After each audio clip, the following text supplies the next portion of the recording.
Igreja com brilho. E tem um texto ainda muito importante, que é o 5 de Mateus, versículo 16, que nós vamos mencionar durante a palavra. E a introdução é o seguinte: o joio é uma erva da família dos gramíneas, que cresce nas plantações de trigo. Ele é uma planta que se confunde com o trigo. Eles crescem juntos. O joio, com o seu princípio ruim, o seu princípio tóxico, ele se mistura com os grãos bons, sadios do trigo, e até pode corromper o trigo. E Jesus então apresentou essa parábola do joio, que é a seguinte, que está aí no versículo 13 a 24. O reino dos céus é semelhante a um homem que semeou boa semente no seu campo. Mas enquanto os homens dormiam, veio o inimigo dele, semeou o joio no meio do trigo e retirou-se. E quando a erva cresceu e produziu fruto, apareceu também o joio. Então, vindo os servos do dono da casa, lhes disseram: Senhor, não semeaste boa semente no teu campo? De onde vem, pois, o joio? E ele, porém, lhe respondeu: um inimigo fez isso. Mas os servos lhe perguntaram: queres que vamos e arranquemos o joio? Não, replicou ele, para que, ao separar o joio, não arranqueis também com ele o trigo. Deixa-o crescer juntos até a colheita. E no tempo da colheita, direi aos ceifeiros: ajuntai primeiro o joio, atai-o em feixes para ser queimado, mas o trigo recolhei-o no meu celeiro. Aí Jesus explicou a parábola do joio.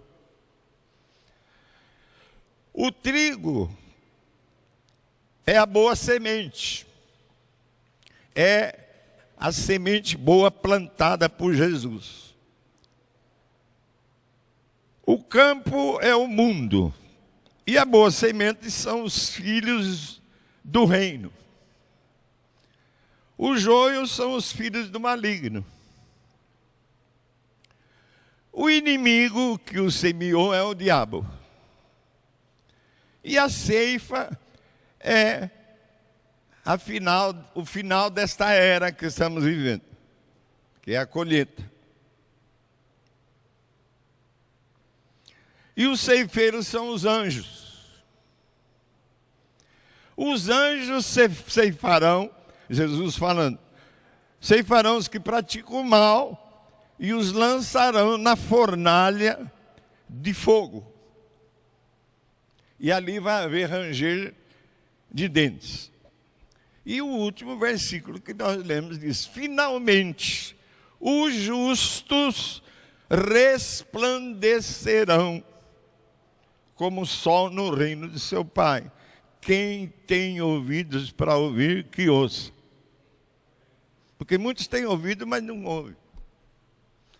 Jesus está dizendo aqui: quem tiver ouvido para ouvir a palavra, a mensagem desta manhã, que ouça. Ora, irmão, não compete a nós, igreja do Senhor Jesus, arrogar-nos o direito de julgar irmãos. Quando eu falei que tem irmãos que faz mais de mês que não estão vindo, não estou julgando, eu estou preocupado, porque amo. Não compete a nós julgar irmãos, nem condenar pessoas da igreja, achando que ele é joio. Isso não é parte nossa. Jesus deixou claro, são os anjos que vão fazer isso. No final,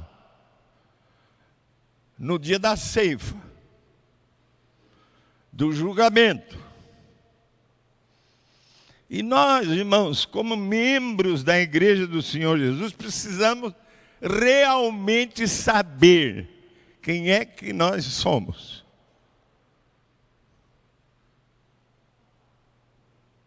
Se somos trigo, a boa semente plantada por Jesus nesse mundo. E se nós chegarmos à conclusão de que somos o trigo, somos realmente a igreja do Senhor Jesus, não podemos ficar invisíveis aqui em Bauru, nem na região. E aí ele fala, porque a igreja tem que brilhar. Vós sois a luz do mundo. Vós quem? Mostra o irmão aí. Vós sois a luz do mundo. Ajuda o pastor, pô. Vós sois a luz do mundo. É Jesus quem está falando.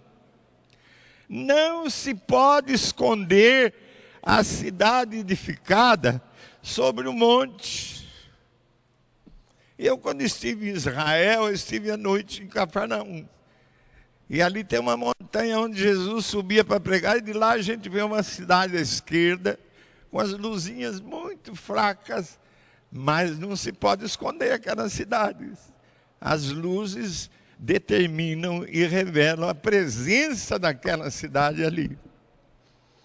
Então, em primeiro lugar, irmãos, brilhe a vossa luz diante dos homens. Jesus é quem está falando isso. Brilhe a vossa luz diante dos homens. Mateus 5,16, que diz: assim brilhe também a vossa luz diante dos homens, para que vejam as vossas boas obras e glorifiquem o vosso Pai que está nos céus. E ele disse: eu sou a luz do mundo. E ele continua dizendo: enquanto estou no mundo, sou a luz do mundo. E ele ainda diz: e ainda por um pouco a luz está convosco, mas não está mais aqui. Vós sois agora a luz do mundo. Cristo está em nós, e nós é que temos que brilhar no mundo. Amém ou não? A responsabilidade do verdadeiro cristão, irmãos, neste mundo, faz com que a sua luz, a luz que está nele, que é Cristo Jesus, brilhe diante dos homens e se opõe às trevas, para que vejam o seu bom testemunho, as suas boas obras, e glorifique o Pai que está nos céus. Veja bem, o cristão verdadeiro mostra o seu testemunho, brilha, e não brilha para aparecer, brilha para que os homens, percebendo a mudança, percebendo a salvação em nós, percebendo o nosso testemunho, glorifiquem o Pai que está nos céus. Ô Bauru, você está glorificando o Pai que está nos céus. Agora, se a gente for parecido com o fariseu, embora crente, o fariseu brilhava, mostrava as suas obras para aparecer. Olha eu aqui. Jesus curou aquela mulher, eu vi ontem lá naquela novela, e ele chegou, e Jesus curou uma mulher com 18 anos, doente, sem possibilidade Você está curando no sábado. Jesus disse: hipócrita, 2 vezes hipócrita. Uma mulher que saiu doente há 18 anos, filha de Abraão, vem a mim um sábado e ela sai do mesmo jeito que chegou? Não. Que lei é essa? Que está acima do amor?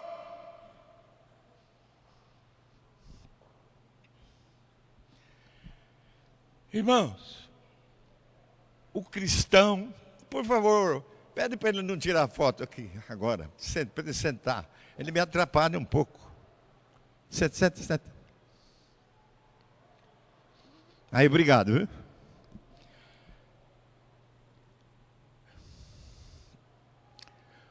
O cristão, irmãos, que faz parte realmente da igreja do Senhor Jesus, do candeeiro de ouro, do candelabro de ouro que Apocalipse fala,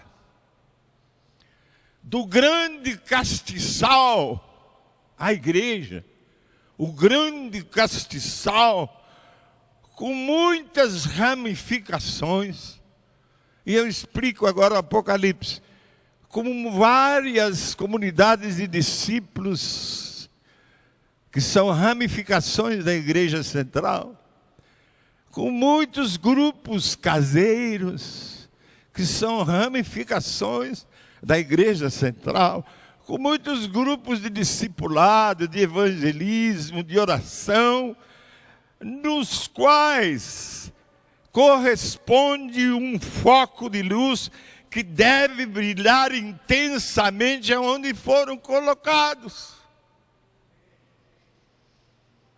O que diz o Apocalipse 1:20? Vou ler. Este é o mistério das 7 estrelas, que viste na minha mão direita. Deus que está falando. 7 estrelas na mão direita de Deus. O que significa isso? E dos 7 candeeiros, 7 estrelas na mão direita de Deus, dos 7 candeeiros, das 7 igrejas de Apocalipse. E 7 na Bíblia significa o número total. Que hoje essas 7 são as igrejas que estão no mundo. Esse é o mistério das 7 estrelas que viste na minha mão direita e dos 7 candeeiros de ouro. As estrelas, irmãos, são os anjos das 7 igrejas. Os 7 candeeiros, os 7 candelabros são as 7 igrejas. Isso o Apocalipse fala claramente. Deus sustenta os seus anjos, os anjos da igreja, que ele falou que estrelas da igreja, dos candelabros, dos candeeiros, que são os seus anjos celestiais, mas aqui significa mais, que são os pastores que foram chamados por Ele, que não são profissionais, que não fizeram um curso para ser pastor, mas que foram chamados. Isso eu estou no capítulo 4 de Efésios, Paulo falando que ande de maneira digna do chamado.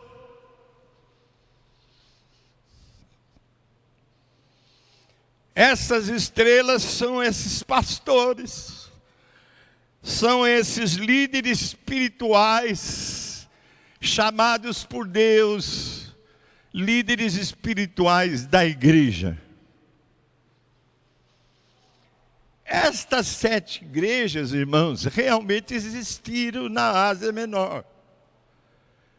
E todas elas expressavam um grande amor por Cristo e pelo Evangelho de Cristo nos primeiros anos de suas conversões. Mas, com o passar do tempo, os seus primeiros amores foram se arrefecendo e diminuindo e esfriando. Isso é um alerta para a igreja de hoje. A igreja dos nossos dias. Pois observa-se claramente que a igreja de hoje está cada dia mais fria.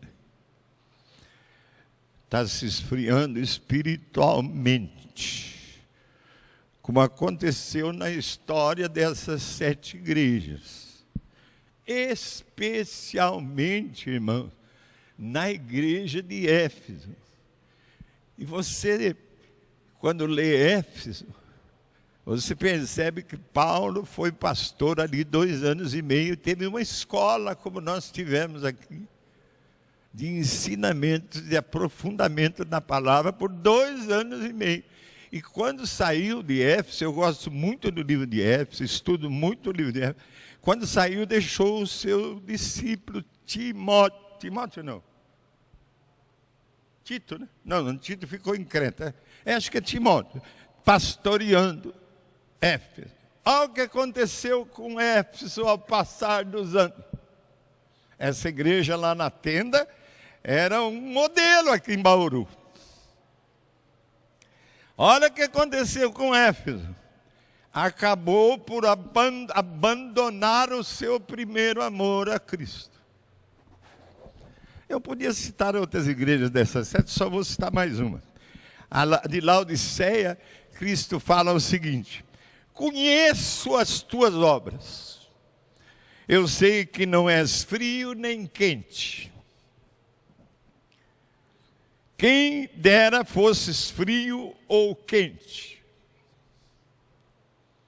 Assim, porque és morno, e nem és frio, e nem é quente, eu estou a ponto de vomitar-te da minha boca. Arrepende-te. Eis que estou à porta e bato. Muitos pastores por aí pregam esse versículo para evangelizar. Não significa isso aqui, em Apocalipse. Apocalipse tem muita gente achando que entende e não entende coisa nenhuma. E ficam querendo ensinar Apocalipse. Aqui, eis que estou à porta e bato, do crente, do membro da igreja, do qual Jesus não está mais nele. É a esse crente que Deus está falando essa palavra. Aqui, a igreja de Laodiceia. Arrepende-te. Eis que estou à porta e bato. Se alguém ouvir a minha voz e abrir a porta, entrarei em sua casa e cearei com ele e ele comigo. Ele não está falando que vai salvar. Ele vai ter de novo comunhão. Cearei e você vai comer comigo de novo. Deus espera que a igreja seja um luzeiro de primeira grandeza. E Ele está preocupado com crentes nos quais Ele não está mais. O brilho... Não, vou voltar aqui para esclarecer um pouco mais. Se qualquer pessoa que abrir a porta do seu íntimo, do seu interior, e ouvir de novo o chamado de Cristo, por exemplo, agora ele pode estar chamando por essa palavra. Não está chamando gente lá de fora, é da igreja.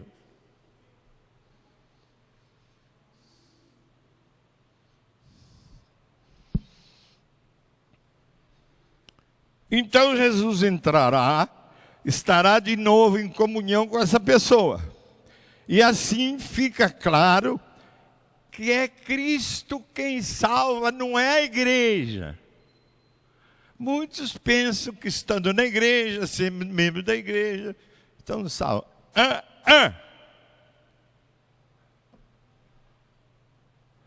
Segundo, irmãos, ponto dessa mensagem.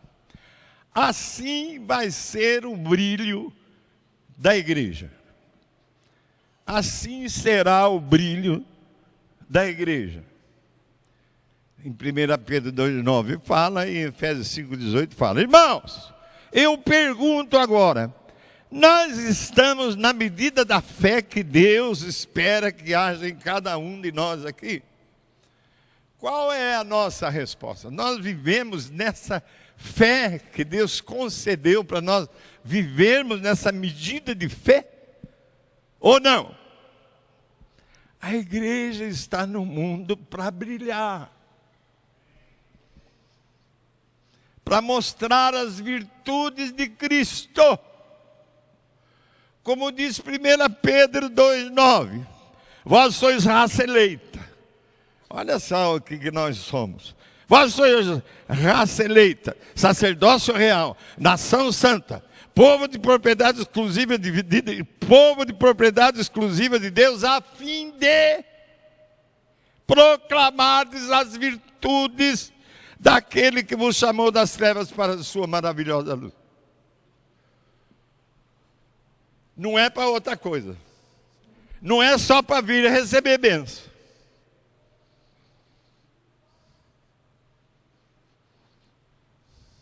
Deus espera que a igreja seja um luzeiro de primeira grandeza, cheia de vibração e de entusiasmo espiritual em seu trabalho, em seu testemunho, em suas boas obras,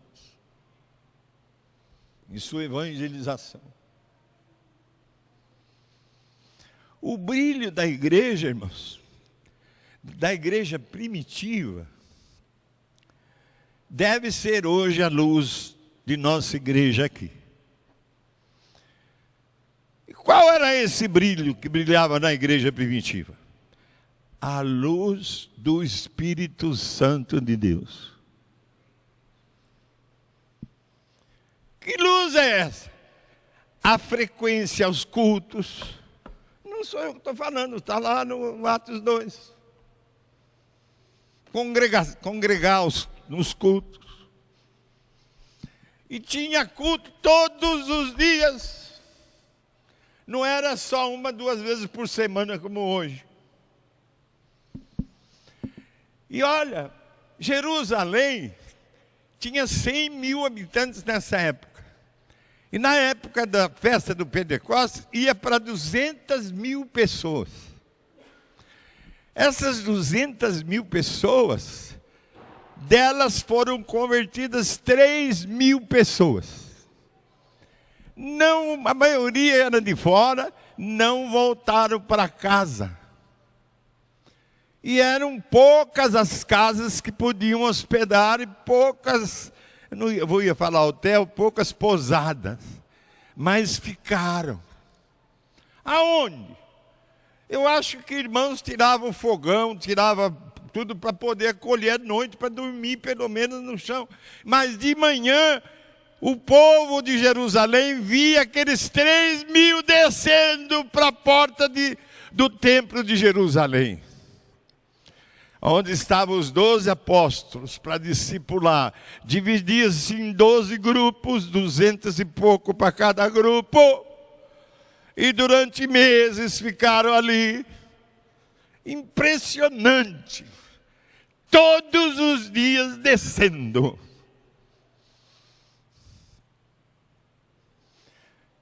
E o que foi embora, lendo, não entendeu. Filipe subiu no seu carro, explicou para ele. E ele falou, então, eu preciso ser batizado agora. Desceram e foram batizados no riozinho ali ao lado.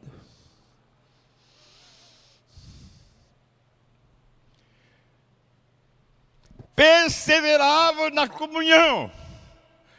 perseveravam no pão, comiam como nós comemos nas casas, fazendo almoços, até ceias nas suas próprias casas, e perseveravam nas orações.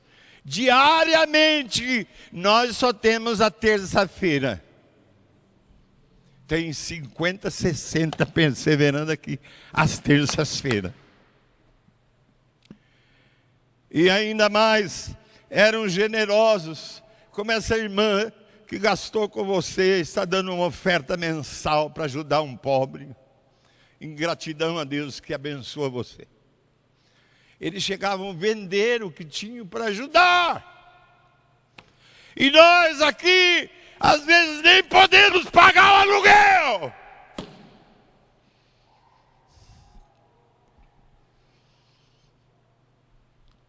Contava com a simpatia de todo o povo, todo mundo percebia aquela movimentação diária. E Deus acrescentava a cada dia os que iam sendo salvos. Paulo está nos advertindo nesse texto, irmãos, para nós caminharmos na luz. Pois no passado, diz a palavra, erais trevas. Mas agora sois luz no Senhor. Assim andai como filhos da luz. E ainda Paulo nos adverte: enchei-vos do Espírito. Vamos marcar uma vigília. Temos quase 1000 irmãos. Na vigília vamos ter uns 120. Para nos encher do Espírito. Criamos mais uma reunião de oração na quarta-feira, às 4 horas. Recomeçou nessa quarta-feira, glória a Deus, porque terminou com 14 pessoas e recomeçou com 17, louvado seja Deus. E vai ter na próxima quarta-feira 19, glória a Deus. E outra, não é por número, porque com 50 que oraram na terça-feira, o Espírito de Deus manifestou, glória a Deus.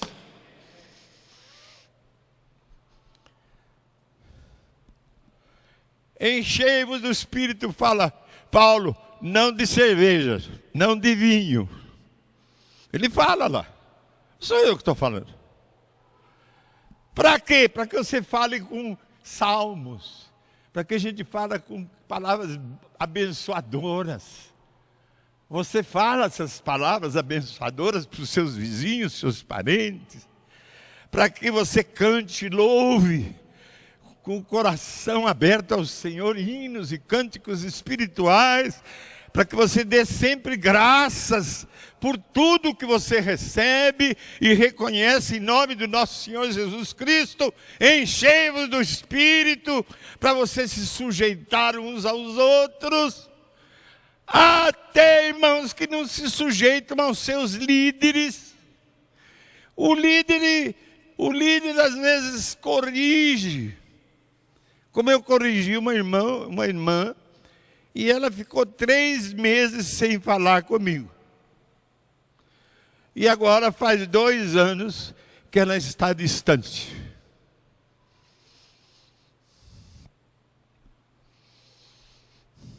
Enchei-me do Espírito para se sujeitar, primeiramente ao seu líder do grupo, primeiramente ao seu líder presbítero, diácono, diaconisas, o seu líder cooperador, o seu líder pastor.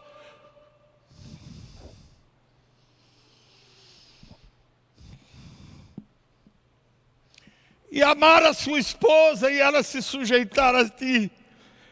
E os filhos honrar os seus pais, só filhos cheios do Espírito, honra os pais, e pais não complicar a vida dos seus filhos, e os patrões considerarem os seus empregados, e os empregados respeitarem os seus patrões, cheios do Espírito.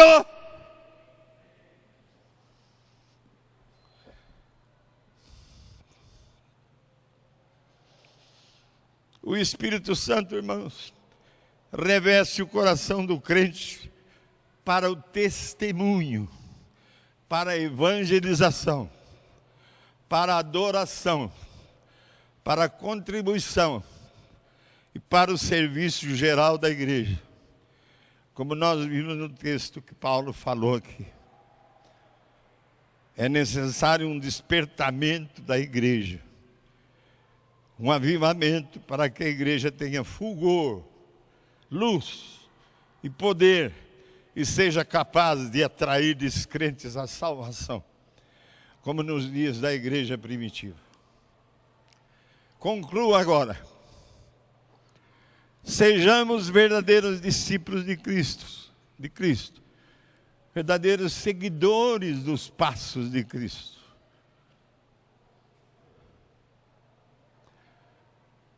Para que possamos seguir a Jesus desligando-nos totalmente dos laços, de certa maneira, que nos prendem ainda ao mundo.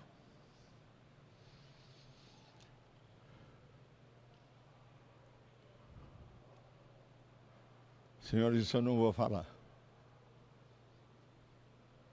Ainda.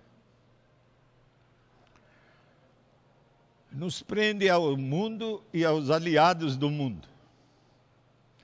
Que ainda nos prende ao mundo, que significa nos prende ao diabo e à própria carne. Para que estejamos aptos para as coisas do reino de Deus. Porque enquanto estivermos ligados ao mundo, não estaremos aptos às coisas do reino de Deus. Assim a nossa luz honrará a igreja do Senhor Jesus e nos possibilitará ser verdadeiros membros do corpo de Cristo.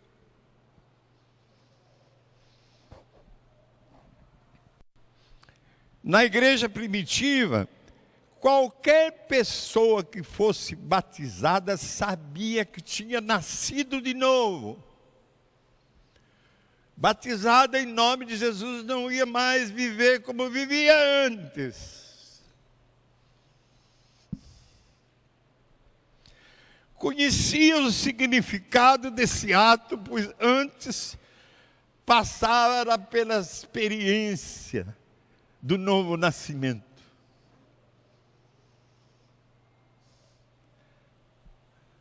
Em nome do Pai, do Filho e do Espírito Santo, ou só em nome de Jesus, te batizo. Se sepulto, eu te tiro da água, ressuscita, para uma novidade de vida, para ser completamente diferente de antes. Ah, mas não vou conseguir. Então você vai receber o dom do Espírito. Que nem suplicar nós suplicamos depois do batismo, porque se é promessa, Ele cumpre. Senhor, foram batizados.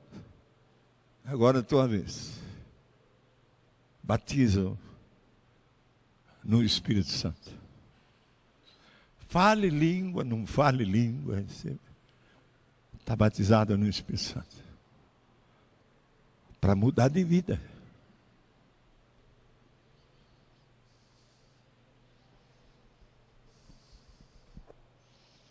Não é para continuar mais a fazer o que você quer.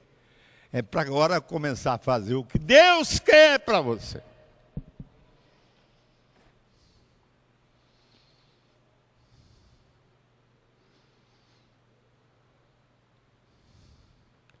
E aquele que era escolhido para ser líder, não precisava ir para seminário.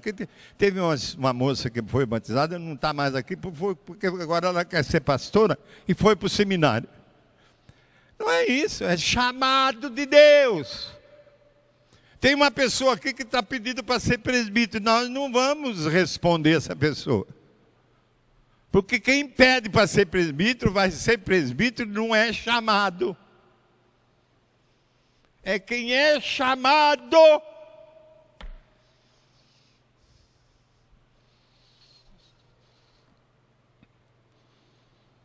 O líder é chamado, e Paulo fala, para andar de modo digno da vocação. Não é dos estudos seminários, é da vocação, do chamado de Deus. Amém ou não? A influência e a responsabilidade do cristão nesse mundo é: sua luz tem que brilhar e tem que se opor às trevas. Sua luz tem que brilhar livremente, sem qualquer empecilho, porque os empecilhos do diabo estão bloqueados. O trigo e o joio às vezes se misturam.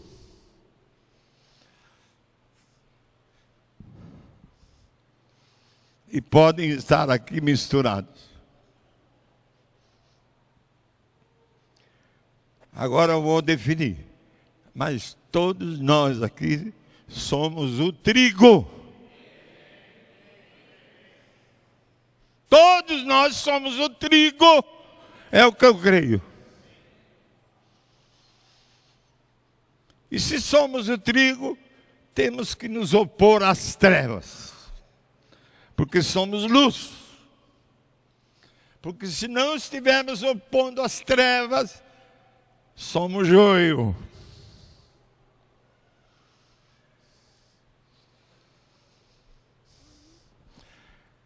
Deus fica falando comigo na hora que eu estou pregando e fica difícil. Tá bom, eu vou lá. Lá em João,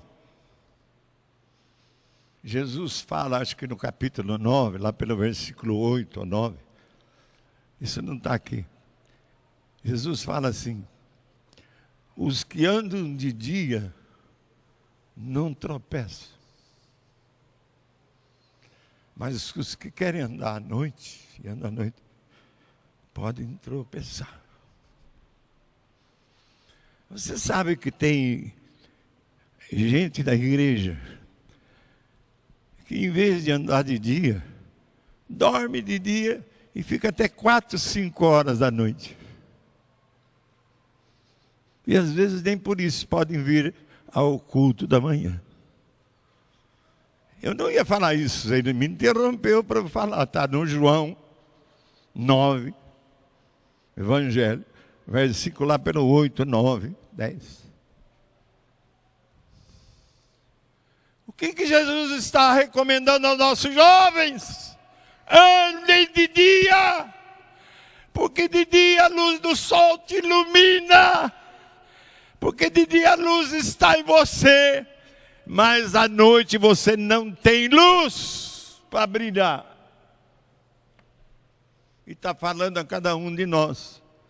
E eu termino. Nós somos o trigo. Somos a boa semente plantada por nosso Senhor e Salvador Jesus Cristo no mundo,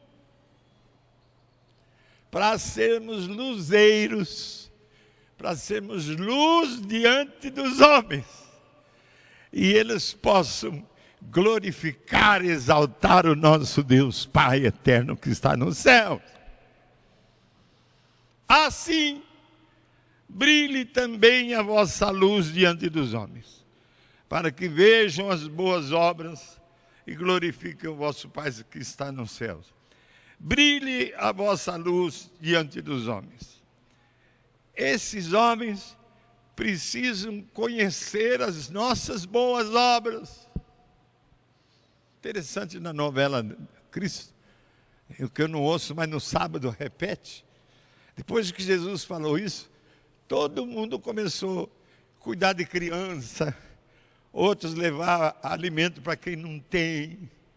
Isso é boa obra.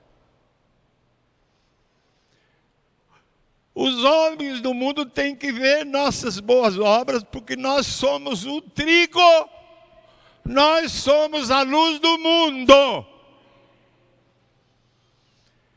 E o nosso brilho é de testemunho para os homens glorificarem o Pai que está no céu. Nós não somos os fariseus que queremos aparecer em Bauru. Amém? Ou amém? Amém? E quando o pastor falar, por favor, próxima, sentem à frente, a gente vai ver a sua boa obra. Porque o pastor está na mão direita do Pai. Mão direita é honra ao pastor, ao anjo da igreja, em nome de Jesus. Amém e amém. Vamos ficar de pé. tvcmc.com.br é o nosso canal para compartilhar o Evangelho do Reino de Deus e o senhorio de Jesus Cristo.